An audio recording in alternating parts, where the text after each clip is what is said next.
വലിയ വാർത്തയിലേക്കാണ്. Reporter breaking. കടുപ്പിക്കുകയാണ് വി ഡി സതീശൻ. മുഖ്യമന്ത്രി സ്ഥാനമില്ലെങ്കിൽ മന്ത്രിസഭയിലേക്കില്ല എന്ന വി ഡി സതീശൻ നിലപാടെടുക്കുന്നു. AICC നിരീക്ഷകരുമായുള്ള കൂടിക്കാഴ്ചയിൽ നിലപാട് അറിയിച്ചു എന്നുള്ള സൂചനയാണ്. റോഷിബാൽ വിവരങ്ങളുമായി. റോഷിബാൽ, അപ്പോൾ വി ഡി സതീശൻ മുഖ്യമന്ത്രി സ്ഥാനമില്ലെങ്കിൽ മന്ത്രിസ്ഥാനം വേണ്ട എന്നൊരു നിലപാടെടുക്കുകയാണോ? മന്ത്രിസഭയിലേക്ക് താൻ ഉണ്ടാകില്ല, വെറുമൊരു MLA ആയി നിൽക്കാം എന്ന നിലപാടിലേക്ക് എത്തുകയാണോ? തെരഞ്ഞെടുപ്പിൽ വിജയിക്കും വരെ താൻ, അത് കഴിഞ്ഞാൽ തന്നെ വേണ്ട എന്ന നിലപാടാണെങ്കിൽ താൻ ഇല്ല എന്ന നിലപാടിലേക്ക് വി ഡി സതീശൻ എത്തുകയാണോ? റോഷിബാൽ, സ്മൃതി, അങ്ങനെയാണ്. ഏറ്റവും നിർണായക നീക്കമാണ് പ്രതിപക്ഷ നേതാവ് വി ഡി സതീശൻ നടത്തിയത്. ഇന്ന് രാവിലെ ഹോട്ടലിൽ വെച്ച് നിരീക്ഷകരായ മുഗൾ വാസ്നിക്ക് ഒപ്പം അജയ് മാക്കിനുമായി നടത്തിയ കൂടിക്കാഴ്ചയിലാണ് കടുത്ത നിലപാടിലേക്ക് വി ഡി സതീശൻ പോകുന്നത്. തന്നെ മുഖ്യമന്ത്രിയായി പരിഗണിക്കുന്നില്ലെങ്കിൽ, പാർലമെന്ററി പാർട്ടി ലീഡറായി തന്നെ പരിഗണിക്കുന്നില്ലെങ്കിൽ മന്ത്രിസഭയിലേക്ക് താനില്ല എന്ന കൃത്യമായ സന്ദേശം നൽകി കഴിഞ്ഞു. ഒരു വിട്ടുവീഴ്ചയ്ക്കും തയ്യാറല്ല എന്ന് തന്നെയാണ് വി ഡി സതീശന്റെ നിലപാട്. കാരണം UDFന്റെ ചെയർമാൻ, പ്രതിപക്ഷ നേതാവ് എന്ന നിലയിൽ തെരഞ്ഞെടുപ്പ് പ്രചാരണം നയിച്ചത് താനാണ്. അങ്ങനെ ഈ വിജയത്തിന്റെ ക്രെഡിറ്റ് തനിക്കാണ്. അതുകൊണ്ട് തന്നെ പദവിയിലേക്ക് പരിഗണിക്കണമെന്ന ആവശ്യം മുന്നോട്ട് വെച്ചു. ഈ കാര്യം മുഴുവൻ അവർ കേട്ടു. പക്ഷേ അവർക്കതിൽ മറുപടി പറയാൻ കഴിയില്ല. കാരണം കോൺഗ്രസ് ഹൈക്കമാൻഡാണ് തീരുമാനം. പക്ഷേ വി ഡി സതീശൻ തൻ്റെ നിലപാട് കോൺഗ്രസ് ഹൈക്കമാൻഡ് അയച്ച നിരീക്ഷകർക്ക് മുന്നിൽ എത്തിച്ചു കഴിഞ്ഞു. കാരണം മുഖ്യമന്ത്രി പദത്തിൽ കുറഞ്ഞ ഒരു കാര്യത്തിനും താനില്ല. മുഖ്യമന്ത്രിയെ പരിഗണിക്കുന്നതിൽ തനിക്ക് മറ്റൊരു പദവിയും ആവശ്യമില്ല, മന്ത്രിസഭയുടെ ഭാഗമാകില്ല എന്ന ഒരു സന്ദേശമാണ് നൽകിയത്. കോൺഗ്രസ് ഹൈക്കമാൻഡിനെ വെട്ടിലാക്കുന്ന തരത്തിലുള്ള കടുത്ത നിലപാടിലേക്കാണ് വി ഡി സതീശൻ എത്തുന്നത്. ഇനി ഏത് തരത്തിലായിരിക്കും നീക്കമെന്നത് പ്രധാനമാണ്. പക്ഷേ MLA-മാരുടെ അഭിപ്രായം തേടാനുള്ള പാർലമെന്ററി പാർട്ടി യോഗം, നിയമസഭാ കക്ഷി യോഗം ഇപ്പോൾ ഇന്ദിരാഭവനിൽ ആരംഭിച്ചു കഴിഞ്ഞു. ആദ്യം വിശദമായ യോഗമാണ്. MLA-മാരുടെ എണ്ണത്തിൽ ആ എണ്ണം ഭൂരിപക്ഷം ഉറപ്പിക്കാനായില്ലെങ്കിലും ഘടകകക്ഷികളുടെ പിന്തുണ അത് ഉറപ്പാക്കുന്നു എന്നുള്ള വിവരങ്ങൾ കൂടി വരികയാണ്. അപ്പോൾ ലീഗ് അക്കാരം ഒരു നിലപാടെടുക്കുന്നു. വൈകിട്ട് ഘടകകക്ഷികളുമായുള്ള ചർച്ചയ്ക്ക് ലീഗ് മാത്രമല്ല മറ്റ് ഘടകകക്ഷികളും ആ സമീപനത്തിലാണ് എന്നുള്ള സൂചനകൾ ഇതിനകം വന്നു കഴിഞ്ഞു. അപ്പോൾ ഘടകകക്ഷികൾ ഒന്നാകെ ഒരൊറ്റ പേരിലേക്ക് എത്തുന്നു. ജനവികാരം അത് ശക്തമാണ്. ഒരുപക്ഷെ മുഖ്യമന്ത്രി സ്ഥാനത്തേക്ക് വി ഡിയെ തീരുമാനിച്ചില്ല എങ്കിൽ മുമ്പ് VS-ന് വേണ്ടി ഉയർന്ന രീതിയിലുള്ള ഒരു വലിയ പ്രതിഷേധം, ജനകീയ പ്രതിഷേധമൊക്കെ ഒരുപക്ഷെ തെരുവിൽ കാണാനുള്ള സാധ്യതയെ നമുക്ക് തള്ളിക്കളയാനാകില്ല. അപ്പോൾ അങ്ങനെയൊരു സാഹചര്യത്തെ കണ്ടിൽ നിന്ന് നടിക്കാൻ കോൺഗ്രസ് ഹൈക്കമാൻഡിന് സാധിക്കുമോ? റോഷിബാൽ,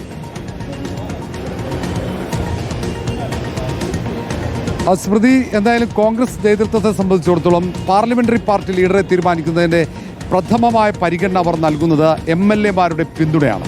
സ്വാഭാവികമായും MLA-മാരുടെ പിന്തുണ KC വേണുഗോപാലിനാണെങ്കിലും ഇതൊരു UDF മുന്നണി എന്ന നിലയിൽ ഘടകകക്ഷികളുടെ അഭിപ്രായം കൂടി ആരായും. അതിൽ മുസ്ലിം ലീഗിന്റെ നിലപാട് നിർണായകവുമാണ്. അതുപോലെ സഭാ നേതൃത്വം, മറ്റ് സമുദായ സംഘടനകളുടെ അഭിപ്രായമൊക്കെ കേൾക്കാറുണ്ട്. അതെല്ലാം പരിഗണിക്കണമെന്നില്ല, എല്ലാം കേൾക്കും. അതൊക്കെ കേട്ട് എല്ലാ സാധ്യതകളും പരിശോധിച്ചതിന് ശേഷം മാത്രമേ തീരുമാനമെടുക്കുകയുള്ളൂ. ഏതായാലും കോൺഗ്രസ് നേതൃത്വം ഒരു തീരുമാനമെടുത്താൽ അതിനെ പരസ്യമായി ആരും എതിർക്കില്ല എന്ന് തന്നെയാണ് അവർ പ്രതീക്ഷിക്കുന്നത്. മുൻകാലങ്ങളിൽ അങ്ങനെയാണ്. അത് രാജ്യത്തെ കോൺഗ്രസിന്റെ ചരിത്രം അങ്ങനെയാണ്. ഇപ്പോൾ രാജസ്ഥാനിൽ സച്ചിൻ പൈലറ്റ് പ്രചാരണം നയിച്ചു. ഒടുവിൽ അന്ന് സംഘടനാ ചുമതലയുള്ള AICC ജനറൽ സെക്രട്ടറി ആയിരുന്ന അശോക് ഗെഹ്ലോട്ടിനെ നേരെ കൊണ്ട് അവിടെ മുഖ്യമന്ത്രിയെ പ്രതിഷ്ഠിക്കുന്നു. അതേപോലെ തന്നെ ഛത്തീസ്ഗഡിൽ സമാനമായി. ഛത്തീസ്ഗഡിലെ പ്രതിപക്ഷ നേതാവിനെ പരിഗണിക്കാതെ മധ്യപ്രദേശും രാജസ്ഥാനും അങ്ങനെ കോൺഗ്രസ് നഷ്ടപ്പെടുകയും ചെയ്തിട്ടുണ്ട്.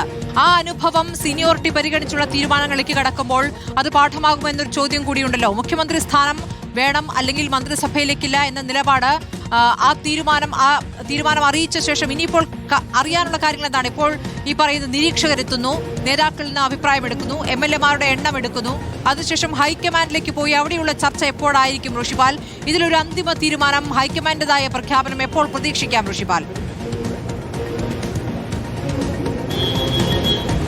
സ്മൃതി, ഇന്ന് ചർച്ചകൾ കഴിഞ്ഞ് ഇന്ന് നിരീക്ഷകർ ദില്ലിയിലേക്ക് പോകുമ്പോൾ തൊട്ടു പിന്നാലെ തന്നെ ഈ നേതാക്കളെയും ദില്ലിയിലേക്ക് വിളിപ്പിക്കുമെന്നാണ് അറിയുന്നത്. ഒരുപക്ഷെ ഇന്ന് രാത്രിയോ അല്ലെങ്കിൽ നാളെ രാവിലെയോ ഈ വി ഡി സതീശനും രമേശ് ചെന്നിത്തലയും ദില്ലിയിലേക്ക് പോകും.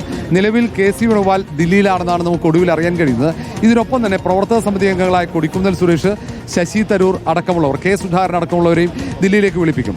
KPCC അധ്യക്ഷൻ എന്ന നിലയിൽ സണ്ണി ജോസഫിനെയും വിളിപ്പിക്കുന്നുണ്ട്. ഇതിൽ ഏറ്റവും പ്രധാനപ്പെട്ട ഒരു കാര്യം നേരത്തെ പറഞ്ഞു തുറന്നതാണ്. കാരണം കോൺഗ്രസ് ഹൈക്കമാൻഡ് ഘടകകക്ഷികളുടെ ഒരു സമ്മർദ്ദത്തിന് വഴങ്ങാനുള്ള സാധ്യത വളരെ കുറവാണ്. പക്ഷേ പൊതുവികാരമൊക്കെ അവർ പരിശോധിക്കും. ഇതിൽ പ്രഥമ പരിഗണന നൽകുക അവർ ഈ സർക്കാരിനെ ഒറ്റക്കെട്ടായി കൊണ്ടുപോകാൻ ആർക്ക് കഴിയുമെന്നതാണ്. 3 പേരുടെയും മെറിറ്റും ഡീമെറിറ്റും അവർ വിലയിരുത്തും.